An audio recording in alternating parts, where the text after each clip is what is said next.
Olá, então, professor Nandalim. Uma boa tarde aí, né? Boa tarde.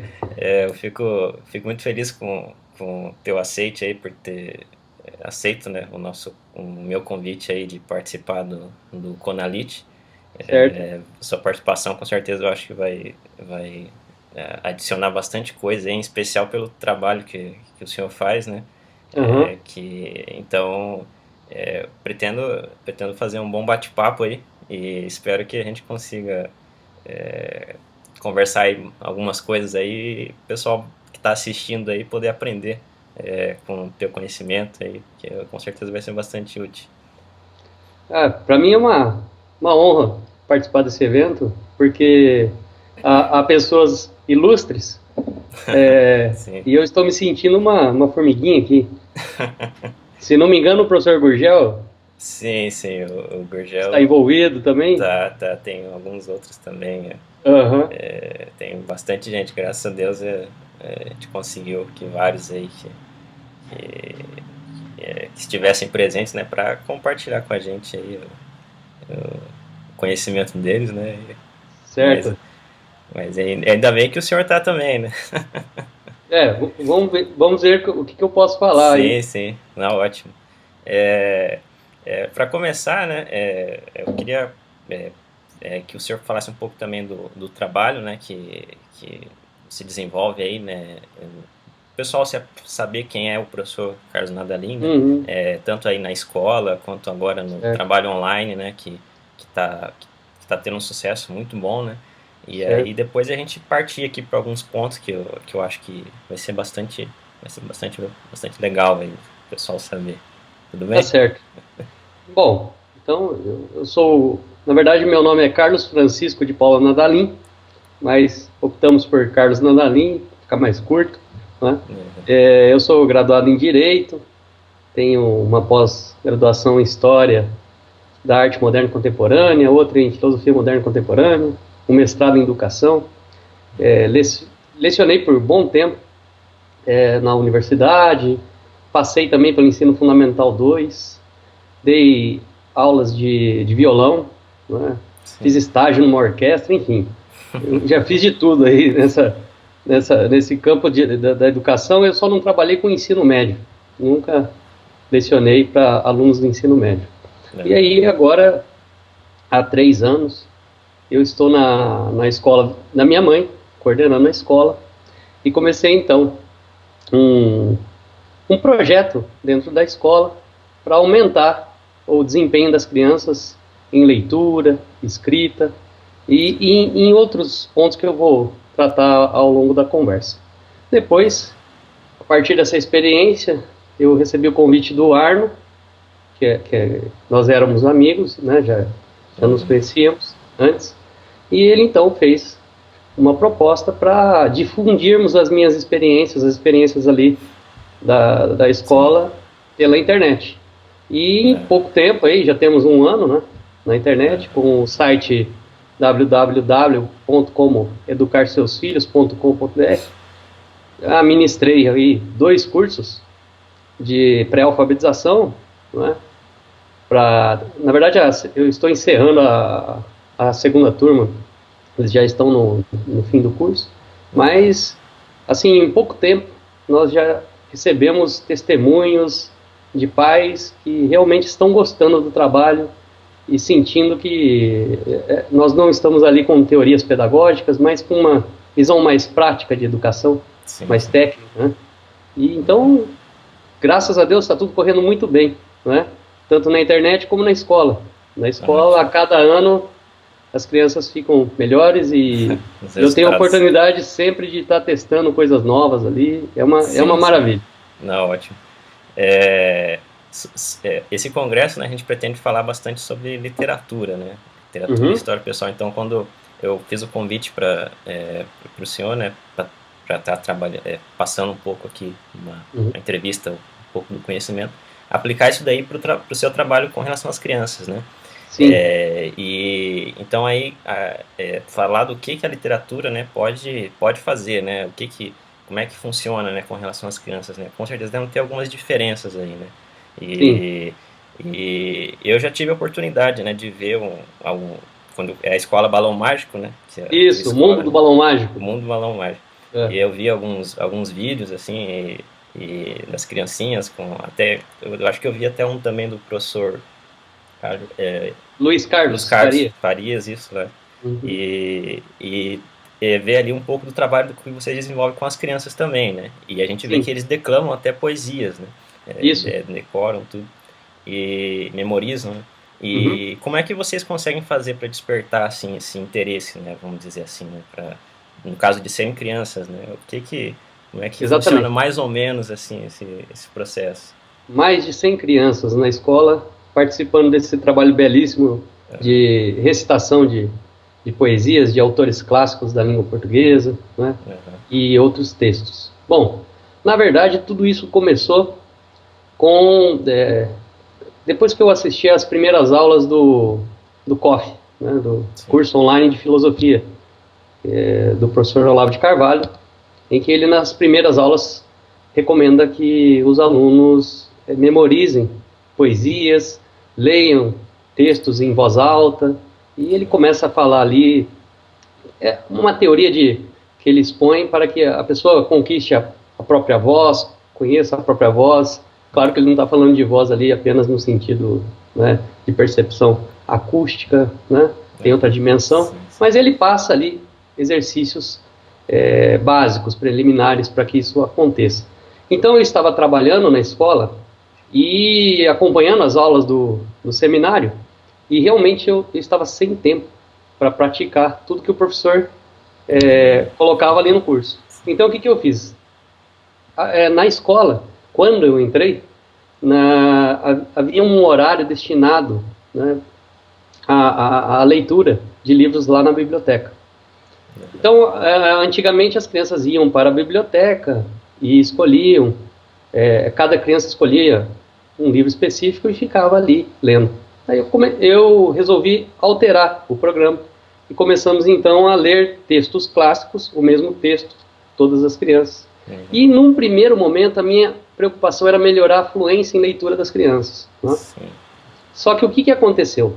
No fim da primeira aula, eu aplicando ali as técnicas de fluência em leitura, que são responsáveis pelo aumento da compreensão textual, né?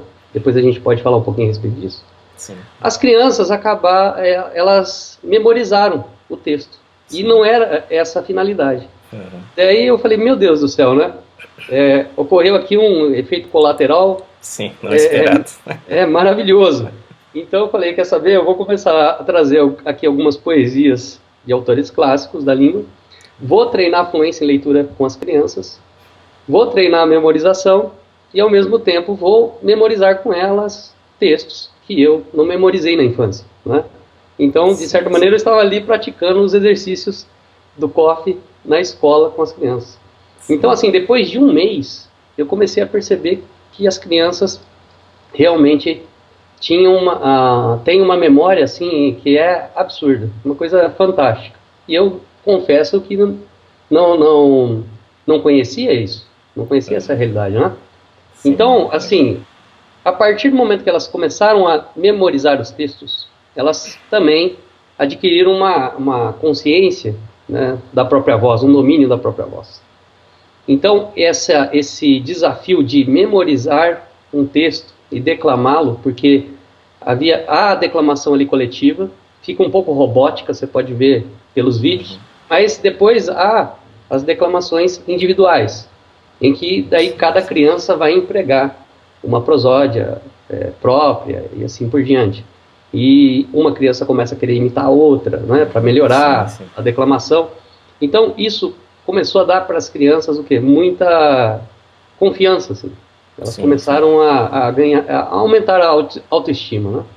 Então, eu trabalhava com os textos num primeiro momento apenas para treinar a fluência, né, e a prosódia. Depois, sim, eu passava então por uma segunda etapa de análise, né, dos símbolos presentes ali, essa coisa toda. Então elas ficavam impressionadas, porque eu começava a imitar um pouco aquilo que tanto o professor Olavo faz, como o professor Munir, José Munir fazia, né? Aquelas análises né, em que você mostra ali um símbolo que está por trás tanto da poesia como da literatura, e que, na verdade, expressa uma experiência Sim, universal sim. na qual todos nós, né, estamos inseridos. Então, isso, é claro, que aumentava Sim, sim. o interesse das crianças Sim, pela literatura. Né? sim, com certeza. Você falou ali, começou a falar também dessa questão dos símbolos ali, né? Ensinar as Uhum. crianças a verem, né? Uhum. Enxergarem isso daí, né? E o interesse foi maior, né? E a respeito disso que elas estão lendo e memorizando, né? Melhor Uhum. dizendo, né? Que você falou que é uma facilidade, foi uma facilidade, uma capacidade que você desconhecia, né? Até Sim, então. Elas chegam a compreender, né? Ou entender, né? Aquilo que elas perfeito. estão, né? Que já memorizaram, né? Que já está na cabecinha delas, né? Ou seja, elas. Ou é uma coisa que apenas são palavras ali, né? Não ficam... Aquela decoreba, né? Isso, exato. Então, num primeiro momento, todo mundo, várias pessoas que assistiram aos vídeos sempre me perguntavam, né? Carlos, mas eles só estão decorando isso aí, não é? Não Sim, compreendem nada. Não, pelo contrário. O que acontece ali é o seguinte: há, num primeiro momento, um processo, não é, de decodificação das palavras a partir de uma metodologia muito eficaz que dá às crianças, não é, precisão no momento da decodificação, ou seja, elas são capazes de ler sem gaguejar, de ler sem realizar pausas excessivas, não é? E não trocam uma palavra por outra no momento da leitura. Isso é super comum em crianças que não foram alfabetizadas pelos métodos que nós chamamos de métodos fônicos. Né? Eu não quero entrar aqui na discussão dos métodos fônicos, porque há fônicos e fônicos. O meu curso está aí na internet para provar isso, que nem os fônicos são superiores aos outros métodos, né, de alfabetização. Isso não há dúvida. Mas há fônicos e fônicos. Né? Então, num primeiro momento, eu calibrava a precisão das crianças, né? Para que elas decodificassem então as palavras de maneira precisa. Num segundo momento, aí eu introduzia os exercícios de fluência em leitura para aumentar a velocidade na leitura, porque as crianças precisam ler uma quantidade de palavras por minuto de acordo com a faixa etária. sim. Por exemplo, há médias, né? A coisa não é assim, você não pode falar é exatamente isso aqui, né? Mas, por exemplo, há uma média que hoje é defendida no Brasil por especialistas na área de alfabetização, não por esses malucos que estão tocando a educação brasileira, pessoas sérias aí, de que uma criança com 6 anos precisa terminar, né, o primeiro ano, né, no fim do primeiro ano, lendo 60 palavras por minuto. Né? Então, veja, além de ser precisa, ela precisa, não é, ler uma quantidade de palavras por minuto, porque isso é um fator que vai influenciar na compreensão textual. Tá? Então, nós temos de um lado a precisão, de outro lado a velocidade. Mas não basta você ler com precisão e ter uma velocidade adequada se você não tem uma prosódia, não é? Que o leve a pronunciar as palavras, né, da maneira como elas estão no texto. Não é? Então, você precisa treinar a prosódia. Por fim, aí você trabalha o vocabulário. Tá claro? Então, veja, quando você calibra essas 4 coisas, eu posso falar para você que, desde que o texto seja adequado à faixa etária, a compreensão textual está garantida. Então, o que acontecia ali? Quando eles estão declamando aquelas poesias lá nos vídeos. Aquilo a memorização daqueles textos é o produto final. Antes, eles passaram por essas 4 etapas aqui. Tá claro? Então, se você você vai à escola e trabalha um texto lá, como é que funciona a coisa? Eles recontam para você o texto. O que aconteceu no começo dessa história? Pá, e no meio? Pi, e no fim? Né? E aí eles falam, agora reconte para mim a história, obedecendo a sequência de fatos que foi adotada pelo autor. E aí eles começam a recontar as histórias. Mais ou menos da forma como eu aprendi com o professor Silvio Grimaldo. Então eu vou contar aqui para vocês uma experiência que eu tive aqui em Londrina. Já que nós estamos falando de literatura, clássicos, essa coisa toda, né? Sim, sim. Decoreba, né?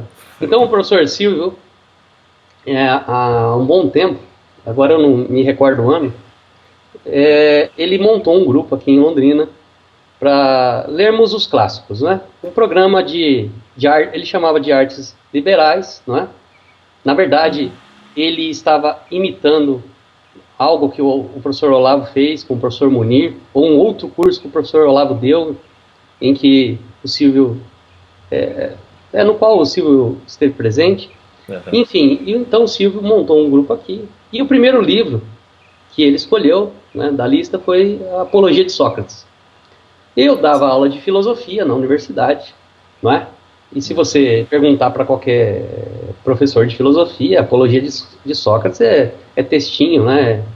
Tranquilo, básico, etc. Então eu pensava eu tinha o mesmo pensamento, li o livro só para relembrar. E quando o Silvio então começou a reunião em que debateríamos então a apologia, eu fui um dos primeiros a levantar a mão e já comecei a passar uma síntese da história, entende? Sim, sim. Sabe aquele camarada que assiste a um filme, você pergunta, e daí, como é que foi a história? Ele conta a conclusão? Foi mais ou menos o que eu fiz. Então o Silvio pegou e fez assim, peraí, mas antes dessas coisas que você mencionou acontecerem, né, aconteceram outras. Né? Daí ele começou com esse trabalho, sim, né, uma espécie de um processo de recontagem das histórias, obedecendo a sequência de fatos, né? Sim, e a sequência adotada por Platão, ao escrever ali. Então aí eu fiquei mudo, porque eu realmente não consegui recompor a história obedecendo as sequências de fatos, a sequência de fatos que estavam ali. Aí na segunda reunião, depois que eu levei essa paulada, aí, se não me engano, nós lemos o Édipo Rei, né? Ou Édipo Rei é antigo, né? Não me lembro agora. Aí eu comecei a ler dessa maneira. Então eu li o livro, eu comecei a ler a obra por inteiro, e depois eu começava a fazer uma espécie de mapa mental, não é? Em que eu colocaria, então, eu não decorava o livro, né? Mas eu colocava cada fato em seu devido lugar, sabendo que uma coisa aconteceu depois de outra e assim por diante. Então, a partir dessa experiência nesse grupo, é evidente que eu transportei isso para a escola. Então, lá na escola, nas avaliações de língua portuguesa, né, aparece lá um texto e ou é a primeira ou segunda questão, já vem ali, ordene, né, numere, né, os fatos abaixo de acordo com a ordem do texto. Então, eu reescrevo a história. Veja só, eu reescrevo a história, embaralho então os fatos ali e coloco então como assim para a criança colocar. Esse aqui é 1, esse aqui é o 3. Reorganizar. Isso aí assim é do 2º ao 5º ano. Essa questão existe na escola. Por quê? As crianças que conseguem fazer isso aí, né, são aquelas que leram com fluência o texto, e não só leram, compreenderam, mas conseguem, né, ordenar e colocar as coisas nos seus devidos lugares, entende? Então, assim, isso me ajudou muito, né? Porque, infelizmente, nós não temos materiais didáticos disponíveis no Brasil. Eu estou elaborando um aqui, mas veja, o que é o material didático do professor Carlos? Nada mais é do que um curso ali com o professor Silvio, outro, muita coisa do professor Olavo, do José Munir, né, as conversas que eu tive com o Luiz Faria e a minha vivência na escola. Eu gosto muito de uma autora, ela chama-se Lubienska. Ela começa o livro dela falando que tudo que você vai encontrar ali não é fruto de erudição, mas da prática pedagógica da autora, né? Acho que eu estou até com o livro aqui, deixa eu ver se eu consigo achar. Tem um momento que ela diz nas primeiras páginas aqui.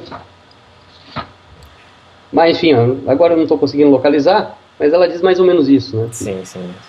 que o que ela tem ali a dizer é fruto mais da experiência, né, pedagógica. E eu entendo a educação dessa maneira hoje, sabe?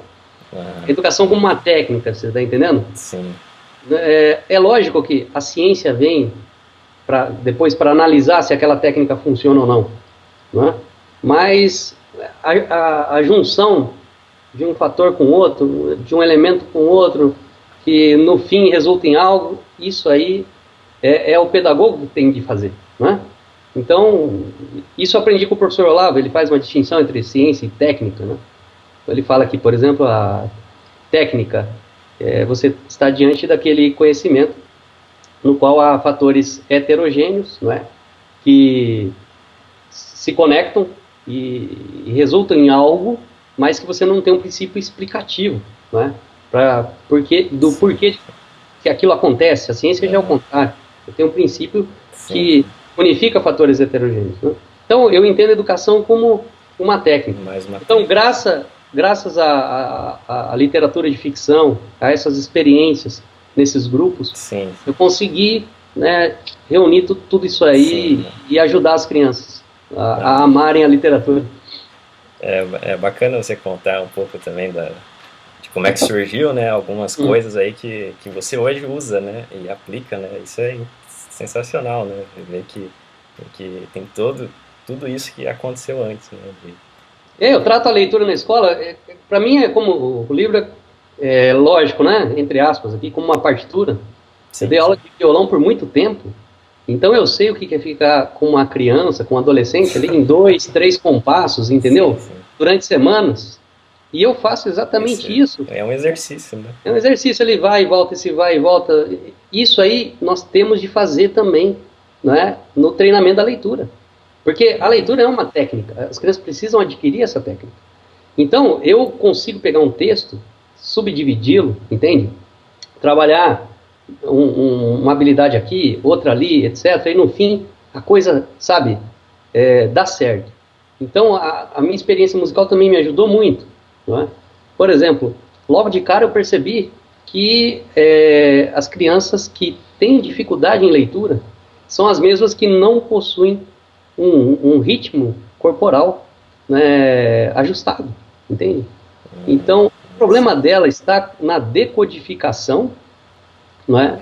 Ou isso aí tem raízes já na forma como ela anda, tá entendendo? Então, uma vez eu não entendi, o professor Olavo tem um curso dele, acho que de ciência política, em que ele falava lá que o camarada não sabe nem andar direito, está querendo raciocinar, né, sobre política, em termos filosóficos, etc. Isso faz muito sentido, viu?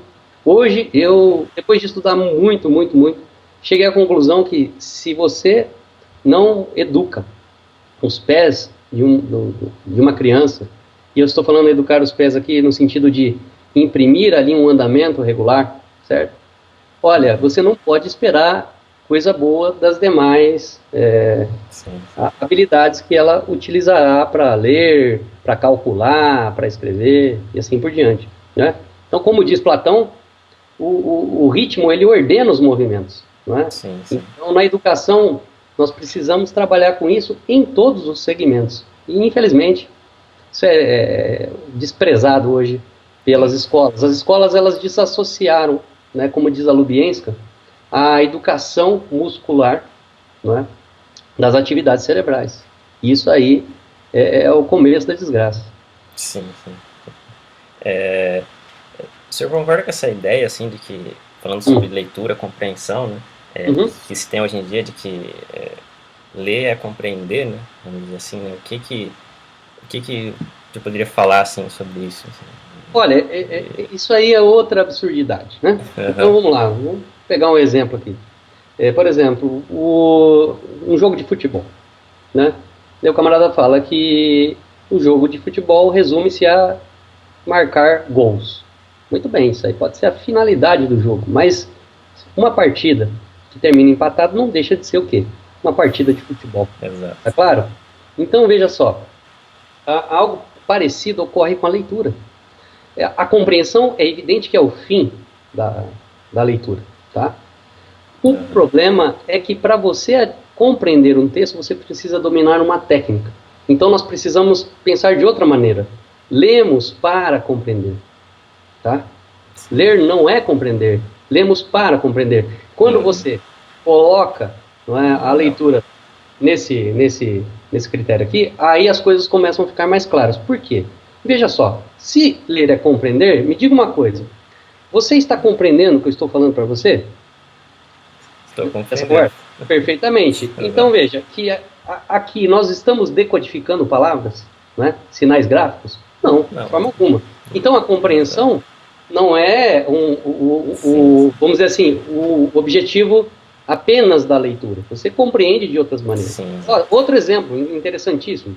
Eu posso ensinar uma criança a decodificar textos. Né? Vamos pegar aqui, na minha escola. Eu posso ensinar perfeitamente uma criança a decodificar textos. Tá?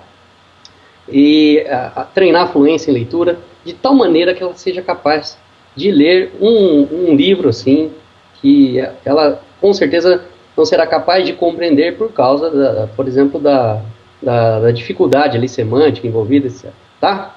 Um livro que não é adequado, não seja adequado à faixa etária da criança. Veja, ela pode ler para mim, ela não compreende e eu compreendo o que ela está decodificando. Porque eu acompanho apenas o quê? Ouvindo a decodificação dela. Quem está lendo? Ela ou eu? Entendeu a questão? Ela decodifica e não entende, porque ela não conhece aquelas palavras, etc. E eu compreendo tudo aquilo. Eu tenho as experiências necessárias para compreender aquilo. Mas eu só escuto o que ela lê. Pergunta, quem está lendo? Se ler é compreender, né? A tendência seria dizer que eu que estou lendo. Exatamente. Claro que eu não estou lendo. Quem está lendo é ela. Por quê? Ela está decodificando palavras, tá claro? Ela domina uma técnica, ela domina uma arte. Então, lemos para compreender. Quando você entende que lemos para compreender, então você levará as crianças ou até adultos com deficiências em leitura a dominar essa técnica. E você entenderá que para dominar essa técnica, você no início não pode ter como alvo a compreensão. Olha que coisa curiosa.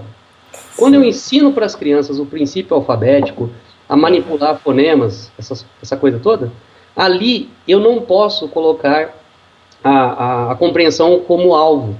Sim, tá? No início do processo de alfabetização, as crianças precisam aprender a decodificar as palavras, mesmo que não as compreendam. Tá dando para entender? Aí, com o passar do tempo, você treina outra habilidade. Você precisa aumentar essa velocidade, a velocidade de sua leitura. Aí ela decodifica, aumenta a velocidade. Daqui a pouco você introduz a prosódia, daí vem o vocabulário. Depois, então, de todas essas etapas, eu estou falando aqui de uma forma muito sintética, tá? Aí ela vai começar a compreender textos. Mas se ela não dominar essas habilidades, ela nunca compreenderá textos. Então, eu acho, a frase não é minha, a frase é de um professor chamado José Moraes, não é? Ler para compreender é diferente de ler é compreender, tá? É por isso que os construtivistas, eles dizem que as crianças precisam ter apenas contato com os textos, certo? Que com o passar do tempo elas vão entender o que está por trás das palavras. Ou seja, essa passagem do texto para a realidade semântica sem dominar essa técnica, sem dominar essa arte, é a desgraça dos métodos de alfabetização no Brasil. E isso é fruto dessa frase, ler é compreender. Não é assim? Você pega lá na universidade uma vez, o camarada estava falando assim, olha, se o cara fala errado, entendeu? Se ele escreveu errado, não tem problema nenhum. O que importa é saber se o outro captou a mensagem ali, não importa a forma. Veja, isso aí já é, vamos dizer assim, uma consequência desse tipo de raciocínio. Exatamente. Se o que vale é só compreender, para que dominar essas técnicas aí, ficar repetindo esses exercícios chatíssimos, né? Então isso aí é um grande erro, né? Quando você começa a estudar o fenômeno da leitura. Né? Sim. Eu imagino também que no curso, então, né, que o senhor tem de ensine seus filhos a ler, né, seja mais ou menos isso, né, que seja trabalhado, então, né, esse esforço todo aí de chegar nessa consequência final que é a compreensão, né, seguindo essas etapas, né, não sei se você pode falar um pouquinho, seria isso mesmo, né? Exatamente isso aí. Então, veja só, Ó, primeira coisa, você tem que entender que os sinais gráficos estão representando as realidades sonoras da fala. Então, quando o camarada escreve alguma coisa, ele está querendo ou registrar ali um episódio da fala, ou um pensamento, não é, interno, um camarada que tem uma conversação interna aqui e redige ali. Então, veja, o que está em jogo aqui? Uma experiência, né, auditiva. Porque, no fundo, quando você lê um texto, você está diante de uma conversação. Então, é evidente que o processo de alfabetização precisa treinar o que primeiro? A percepção auditiva dos sons da fala. Então, no Brasil, tudo é feito ao contrário. As crianças aprendem, por exemplo, o alfabeto, o nome das letras, como traçar essas letras. Olha, isso aí não vai ajudar em nada para formar um leitor hábil. Nós já sabemos disso. Né? Se a escrita é uma tradução de um episódio da fala, para não entender, é evidente que você precisa treinar a percepção auditiva antes de tudo. Claro que depois nós vamos para a representação da fala, né, pelos sinais gráficos. Isso vai acontecer, mas tem que acontecer depois, tá claro? Chega um momento na alfabetização que as coisas ocorrem simultaneamente. Mas aí na pré-alfabetização a criança já tem a memória auditiva de curto prazo treinada, ela já consegue segmentar os sons da fala, não é? Frases em palavras, palavras em sílabas, sílabas em fones, né? Então veja só depois disso que nós vamos apresentar os grafemas para as crianças. Olha, tá vendo? Esta letrinha aqui, ela corresponde àquele, entre aspas, sonzinho que você já fazia, entende? Que você já percebia. Então crianças que têm um alto desempenho em manipulação dos sons da fala são aquelas que depois têm alto desempenho em leitura. Então, aqui no Brasil tudo é feito assim. Não dá para falar que eles fazem tudo ao contrário, eles só fazem uma parte da coisa. É mais ou menos assim, ó. Tem uma fotografia aqui, ó. Né? Conhece o professor Robson Porelli? Esse camarada. Não. E eu, quando era músico. Tudo bem, eu mostro essa foto, você não conhece o Robson, tá claro? Eu falo aqui, ó, este aqui é o Robson, para você. Você sabe que esse aqui não é o Robson, meu Deus do céu, é uma representação dele, tá claro?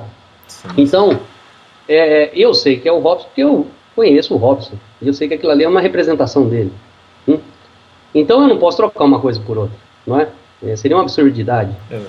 Agora, o que acontece na alfabetização é isso. Você apresenta letras para as crianças que representam realidades sonoras da fala, representam fonemas, que são representações abstratas de unidades sonoras da fala, que eu não quero entrar nesse assunto aqui que é muito complexo, tá? Aí você apresenta a letra sem essa experiência anterior, sem que as crianças tenham a percepção do quê? Do que é representado pelas letras. Você está entendendo? Que são realidades sonoras e representações abstratas que estão na mente dela. E aí você quer alfabetizar uma pessoa assim. Tá entendendo? É lógico que isso aí não vai dar coisa boa. Não vai dar mesmo. Então veja, no caso da literatura, nós queremos que as crianças leiam, né, clássicos. Só que para elas acessarem os clássicos, elas precisam de um treinamento, elas precisam dominar certas habilidades. Entende? Para o adulto que já é alfabetizado, isso tudo parece conversa mole. Por quê? Ele já reconhece automaticamente palavras, compreende bem textos, etc. E ele não entende a complexidade, né, que está por trás do quê? Da formação de um leitor hábil. Às vezes, tem adultos que leem bem, mesmo... eu não fui alfabetizado por método fônico nenhum e leio super bem e posso te dar provas cabais disso. Olha, isso pode acontecer, mas provavelmente você recebeu algum tipo de estimulação auditiva, né? O meio no qual você viveu, né? As conversações, etc. Então, não dá para você... Você vai analisar o camarada, você vai perceber que tem alguma coisa ali. Aconteceu alguma coisa ali no plano auditivo, tá claro? Do processamento fonológico. Então, hoje está provado por A mais B que o treinamento, né, da consciência fonológica, da consciência fonêmica, é a base para você formar um leitor hábil. Então, veja, as crianças precisam adquirir essa técnica para acessar, então, o quê? As obras, a literatura clássica. Antes de nós discutirmos aqui, vamos ler esse livro aqui, aquele não, entende? Aqui ela vai encontrar um arquétipo razoável, né, que vai ajudá-la futuramente. que era mais ou menos como o Munir falava, ó, aqui, seguinte, então tá aqui os noivos, né? Um dia lá, terminou os noivos, então papai explicou o livro, até hoje eu guardo aquilo comigo, aquela experiência ali, entende? Não, isso aí é uma descrição de algo que já aconteceu comigo e ocorrerá outras vezes. E agora eu sei que quando isso acontecer comigo, né, não vai acontecer só comigo, acontece com praticamente todo ser humano. Vai passar por esse tipo de experiência. Então, antes de discutirmos essas coisas com as crianças, elas precisam primeiro o quê? Acompanhar o que você está falando, reter na memória, tá entendendo? Sim, sim. Decodificar um livro, para depois você entrar nessas camadas. E eu acho hoje que, infelizmente, o pessoal está discutindo muito esse problema ideológico nas escolas, doutrinação comunista, não sei o quê, bibibi, blá, blá, blá, e essa parte técnica é desprezada. Por quê? Se você entrar lá no blog Como Educar Seus Filhos, você vai levar um susto. Porque chega lá o professor Carlos dando dicas, parece assim, receita de bolo o negócio. Mas aí que tá, a educação é isso aí, meu filho. Você gosta de, primeiro, pega o copo e coloque aqui. Depois você vai colocar um tanto assim de água. Aí depois você vai virar o copo assim. Entendeu? É desse jeito. Não é? Sim, sim. Agora, o pessoal gosta de ler livros, teorias a respeito de educação. Tá entendendo? Sim, perdendo essa noção de que educação é uma técnica, é uma arte. Então, hoje, para mim, isso é central. Né? Essa questão da técnica. Claro que é um meio, ninguém vai ficar aqui fazendo um culto a métodos fônicos, entendeu? É claro que tudo isso é um meio para as crianças o quê? Atingirem, acessarem a alta cultura. É isso que nós queremos. O objetivo é esse. O objetivo é esse, mas para que isso aconteça, meu filho, nós vamos ter que fazer aqui o famoso beabá, entende? Senão a coisa não vai funcionar. Maravilha. Então é mais ou menos isso. Ótimo. Pra gente que realmente, como você falou, a gente não tem ideia, né, da quantidade de coisa. Eu já sou adulto, né, a gente já não passei, né, não tenho consciência, né, do tipo de educação, né, que eu tive quando criança, né, e você passa por cima disso, né, você acha que no caso das crianças isso também é adaptável, né, é como se fosse é para você, mas para ela também, né? Então, e eu acho que daí também vem muitos erros, né? Que muitos pais, às vezes, bem intencionados também, né, têm de querer fazer o filho entrar em contato com clássicos, né? Às vezes com alguma coisa. Sim, olha, eu hoje eu tenho algumas restrições, né, a respeito disso aí, porque você precisa preparar o básico ali para que a criança acompanhe um clássico, entendeu? Tem um negócio chamado memória auditiva de curto prazo. A criança precisa reter ali uma quantidade de palavras, dígitos, né, sons não verbais, tal. Olha, se isso aí não estiver funcionando minimamente, nem adianta contar história para essa criança, entende? Nem adianta, porque se ela não consegue reter ali sequências de sons, né, de 4, 5 sons, você vai colocar sequências de fatos, entendeu? De uma narrativa na cabeça dela. Você tá ficando maluco, meu irmão? Tá entendendo? Pode ser um efeito pior até do que o desejado, né? Claro, essa criança aí provavelmente vai pegar uma palavra ou duas de tudo que ela ouviu, entende? Porque ela não está acompanhando nada. E hoje nós sabemos como devemos contar histórias para crianças para ver se elas estão realmente atentas ou não, acompanhando ou não o que você está falando, né? Hoje tá tudo, isso aí eu estou colocando no meu material. Então, assim, se ela não é capaz de fazer isso, quanto mais ela vai pegar uma palavra ou duas lá do que ela está ouvindo, vai deduzir alguma coisa ali da experiência dela e vai chegar a uma conclusão totalmente absurda, né? Então, assim, a outra coisa importante, quando o professor Olavo fala que o problema do brasileiro ele é primário, entende? No começo parece exagero, mas hoje eu posso comprovar para você que o homem está coberto de razão. E uma prova cabal está aqui, ó. Hoje eu faço atividades pré-escolares. Por exemplo, estou praticando um esporte aí que é a ginástica artística. Porque eu precisava estudar o esporte para ver ali os benefícios daquilo, né? Os benefícios cognitivos, treinamento corporal, etc. Então, rapaz, eu comecei a ver as dificuldades básicas que eu tenho com o meu próprio corpo.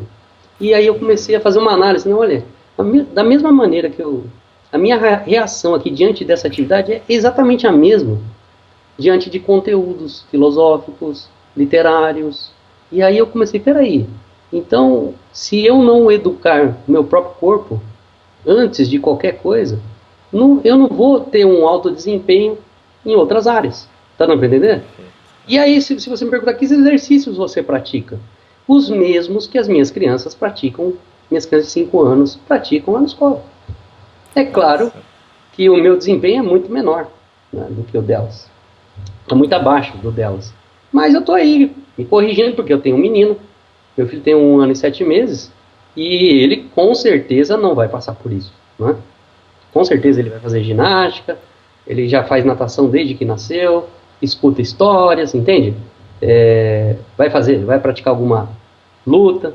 Eu estou pensando aí no Kung Fu, estou agora estudando essa luta, que é fantástica também, porque eu tenho como foco a questão do rendimento cognitivo também, né? Mas você vê, pô, na Grécia, tudo, essa questão da ginástica estava presente na educação das crianças, né? E, enfim. Então, o problema realmente é primário. O professor Olavo, ele estava sendo muito bondoso quando ele disse que você precisa chamar os doutores, né, no Brasil, e submetê-los a um ditado. Olha, eu acho que ele foi muito caridoso.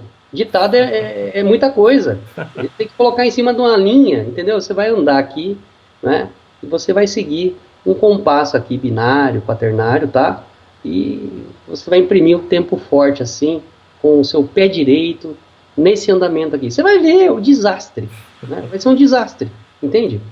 Então, hoje lá na escola, eu olho para uma criança andando, a forma como ela anda, a forma como ela fala, eu consigo mais ou menos elaborar um mapa para você, de como que deve ser o desempenho dela. Fala, mas meu Deus, ela não tem de fazer o cálculo na sua frente, não tem de ler um livro. Então, às vezes, nem é necessário, tá? Você só observando a velocidade da fala, etc. Entende? Eu faço essa autoanálise também, né? Eu fui roqueiro, rapaz. Eu ficava tocando guitarra, assim, eu treinava 12 horas por dia, e ficava tocando rápido. Isso, rapaz, me desregulou de tal maneira, que eu hoje toco violão clássico, não mexo mais com essas coisas, né? Não tem nada contra, você quer escutar rock, o problema é seu, entendeu? Mas pra mim isso aí não foi um bom negócio. Eu carrego até hoje o problema. Você percebe isso. Pô. Esse negócio rítmico aí não é brincadeira, não, entendeu? Isso aí interfere, sim, na formação do camarada. Então hoje eu escuto Bach, escuto Beethoven, tenho uma formação razoável, né? Mas ainda tenho resquícios daquela maneira louca que eu estudava música, entendeu? Na adolescência. Horas e horas tocando guitarra, que nem um maluco, como os guitarristas costumam dizer, né? Fritando os dedos e... Sim. Aquilo me prejudicou, assim, absurdamente, né? Então, vejo reflexos daquilo na minha fala, na forma de pensar, mas agora eu sei o que fazer, entende? É gostoso isso aí. Quando eu fui para a pré-escola e comecei a ver, né, as deficiências que nós carregamos desde aquele período ali, aí eu comecei a me reeducar, né? Então eu sou humilde para dizer que realmente eu tinha deficiências primárias e ainda tenho algumas até hoje, tá? E esse curso que eu elaborei, tudo que eu faço na escola, no fundo, foi uma tentativa de me reeducar, graças às orientações do professor Olavo. A literatura fez parte disso? Fez. Mas veja bem, mesmo o professor indicando obras literárias, o primeiro livro que eu li do Olavo foi a Aristóteles em Nova Perspectiva. Na verdade, eu assisti a quarta aula daquele... Oh, meu Deus do céu! Da coleção História Essencial da Filosofia. A quarta aula ele trata de Aristóteles e ele expõe ali a teoria dos 4 discursos. Aquele negócio me deixou impactado, entendeu?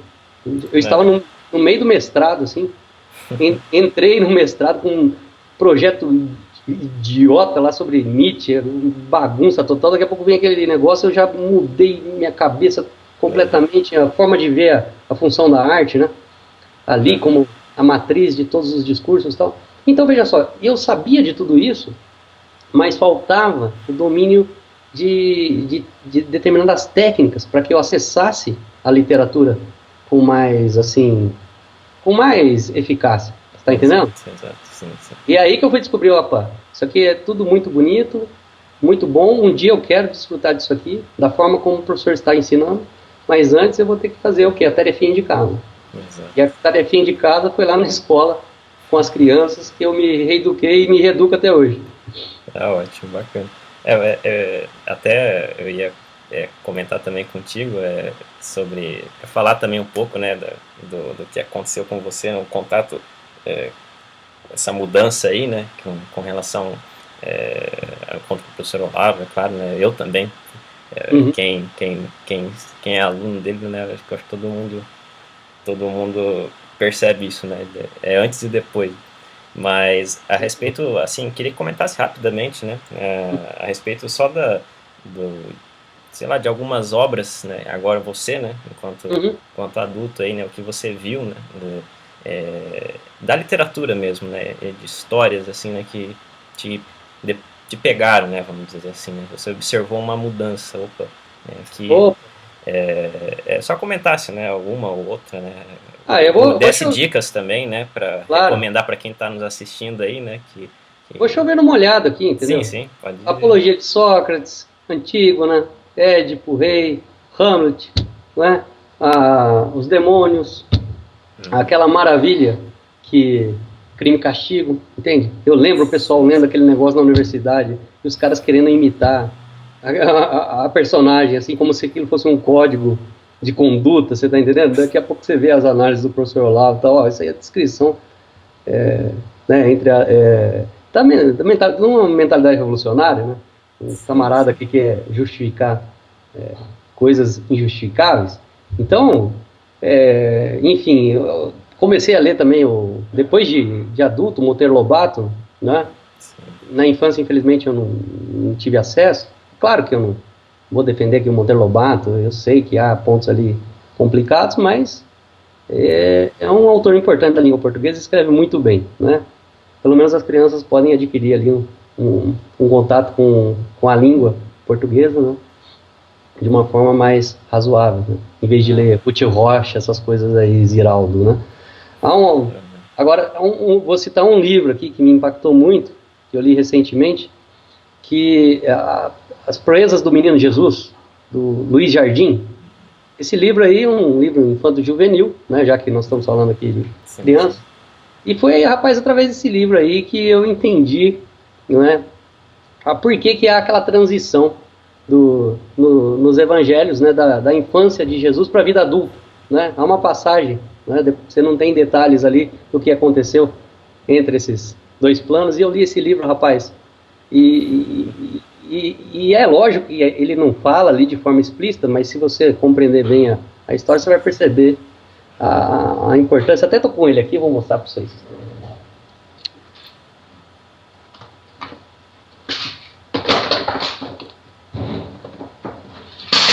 Opa! Caíram algumas coisas aqui. Proezas do Menino Jesus, né? Sim, Luiz sim. Jardim. E Não, ótimo. aí tem um sonho fantástico aqui no livro, sabe? E há uma frase que é a frase que termina a história, que diz o seguinte: ensaias agora, menino, teus passos da vida depois. Né? Então você lê isso aqui e entende que a infância, no fundo é um ensaio para a nossa vida adulta. Né? Então, o que acontece na vida adulta de Jesus, no fundo, é um reflexo de sua infância, não é? E o que aconteceu ali no meio não importa tanto. Sim, Tá sim. dando pra Tá entender? aí. Eu li esse negócio, o negócio criou um símbolo assim na minha mente. Sim. Aí eu entendi, poxa, minhas deficiências primárias, entendeu? Eu não ensaiei direito na infância. Mas agora é uma tentativa de voltar, né, àquele período, mas agora sendo adulto, é mais ou menos Sim, sim. aquela a questão da Santa Teresinha do Menino Jesus, né? Olha, você vai crescendo, vai ficando mais autônomo, mais independente e tal, mas tem que manter o quê? Tem que manter a infância Sim, sim. dentro de você, para que você não se transforme em uma divindade, dependa de Deus. Então, né, calibrar esses dois movimentos, né, um Sim. drama da vida espiritual. É bacana. Mas, então, esse livro, eu recomendo os livros do Luiz Jardim, Sim, são sim. Ah, excelentes, ótimo. entende? Isso já. Recomendo também os livros do Orígenes Lessa, Sim, sim. tem o Feijão e Sonho, até que o professor Olavo indica ali, mas há uma tradução dele, do Don Quixote, pela coleção Clássicos da Literatura Juvenil. Eu trabalhei esse livro lá na escola, né, o Don Quixote, português refinadíssimo. É uma adaptação, mas está muito bem feito, assim, né? Então as crianças adoraram a versão do Origenes Lessa, sabe? Eu peguei e levei 3 versões lá. Daí, ó, essa aqui, ó, uma adaptação, essa aqui, essa aqui. Aí eles começaram a ler, essa aqui é a melhor, professor. Mas por quê? Não, aqui nós temos mais detalhes sobre a história. Lá tá tudo muito resumido, entende? Entendeu, então é um negócio fantástico. Um dia um aluno de uma criança, veja só, criança de 9 anos levou o pai ao sebo lá na escola. Aí ele foi com o pai ao sebo e o pai não conhecia, né? Ficou encantado com o filho tendo essa vontade de adquirir livros, né? Uma coisa assim que deixa qualquer pai feliz, né? O pai foi sábado à tarde, levou o filho ao sebo, chegou lá, o menino chamou o atendente e disse, olha, eu quero o Don Quixote, mas eu quero do Origenes Lessa. Mas por quê? Daí o pai dele não estava entendendo, né? Como assim, né? O Don Quixote, qualquer um serve, não. Ali os detalhes, tudo está mais detalhado, blá blá blá, um português, né? Criança de 9 anos, rapaz. E nós terminamos sempre lá as histórias, dando a elas, né, uma espécie de um símbolo ali da história. Ó, então aqui, o que nós aprendemos aqui? Você já passou por isso? Mais ou menos como o professor Munir fazia, entendeu? Sim, já você, tá vendo? Então você não é o único do mundo que sofrerá por causa disso, daquilo, aquilo outro, não é? Não se sinta só quando isso acontecer. Então é uma maravilha. Você conhece aquela fábula do Monteiro Lobato, que é o Américo Pisca-Pisca? É um cara que queria mudar o mundo e tal, ele fica sonhando lá com um mundo novo, totalmente reformado por ele e tal. Aí, no meio, assim, da história, ele resolve tirar uma soneca embaixo de um pé de jabuticaba, e ele tá sonhando com um mundo novo, reformado por ele e tal, aí cai uma jabuticaba no nariz dele. E antes ele disse que, se ele pudesse, ele transformaria, colocaria as abóboras nos pés de jabuticaba e as jabuticabas nas ababoreiras, porque, né, olha a desproporção, né? A abóbora ali é sustentada por um caule tão frágil, e as jabuticabas pequenininhas, né, por uma árvore tão robusta, blá, blá, blá. Daí ele queria trocar as bolas. Daí quando a jabuticaba cai no nariz dele, ele acorda e fala, meu Deus, se eu tivesse feito isso, eu seria a primeira vítima dessa troça. Daí ele fala a frase clássica, né? Deixemo-nos de reformas, fique tudo como está, que está tudo muito bem. Aí as crianças memorizavam isso aí, entendeu? Aí a gente ficava conversando horas ali sobre essas coisas. Olha, tem coisas imperfeitas no mundo, tal, mas, né, não é por causa disso que nós vamos arrancar as raízes das árvores, né? Entendeu? Então eles começavam a entender essas coisas, né? Maravilha. Mais ou menos isso, eu acho. Vixe, eu que agradeço essa conversa aí. Acho que ficou muito claro, assim, até pra mim também, que já muita coisa, assim, e com certeza também para esse público, né, que são, quem está assistindo, que são o pessoal né, que são pais aí, né, com certeza, né, se preocupam, né, com a educação dos seus filhos, né, e se não conhecem ainda, né, esse trabalho, né, que o professor faz também, né, que tem feito agora também pela internet que é acessível, né, para todo mundo, né, pelo menos a distância não atrapalha, né? E eu acho que vai servir bastante, com certeza. Eu que agradeço aí a disponibilidade de participar no congresso. Muito obrigado, eu gostei muito de conversar com você. Quero deixar aqui, né, o convite para aqueles que querem educar os filhos. É claro que quando você entra lá no site Como Educar Seus Filhos, nós não queremos tomar a autoridade das famílias na educação das crianças, pelo contrário, ali Como Educar Seus Filhos tem mais assim, um sentido assim instrucional, não é? Quais são os melhores métodos para se ensinar a ler, depois a calcular, a escrever, tudo isso nós vamos trabalhar ali, não é? Mas então fica aqui o convite, né? Acesse o www.comoeducarseusfilhos.com.br e cadastre-se ali num campo para receber então as atualizações do blog. E quero aproveitar para dizer que o blog é um trabalho que nasceu graças ao professor Olavo, ao trabalho monumental do professor Olavo de Carvalho, sem as orientações do professor Olavo, nada disso estaria acontecendo. Então, aproveito aqui para agradecer mais uma vez ao professor Olavo. E se tem alguém que está assistindo ao vídeo e está achando que eu estou puxando o saco, né, vai procurar o caminhão que você caiu, vai chupar uma manga verde, entendeu? E lamber uma melancia, porque nós temos que agradecer sim a ele sempre, porque a cada ano eu percebo como tudo que ele diz ali é verdadeiro, não é? Tem um respaldo na realidade, entendeu? E então, assim, se não fosse o professor Olavo, eu acho que eu não teria conseguido articular todas essas coisas, não, né? Então, eu agradeço a ele e a você por ter me convidado. Certo.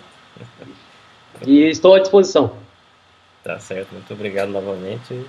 Até uma próxima. Até.